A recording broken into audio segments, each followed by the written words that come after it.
Desde a página inicial do seu portal do estudante, use o ícone do Google Classroom. Se não estiver visível imediatamente, acesse-o clicando no ícone de pontos localizados na parte superior direita da página. Desde então, selecione a opção de Biblioteca de Aplicativos. Desloque-se para baixo até encontrar a etiqueta Google Classroom.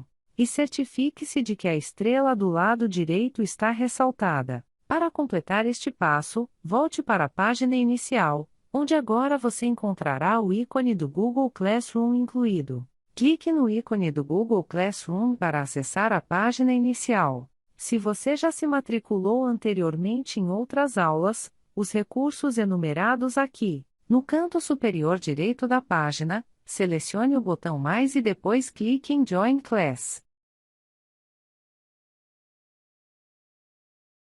Certifique-se de ter iniciado a sessão com sua conta escolar. Se não, mude de conta. Apresente o código fornecido pelo seu instrutor.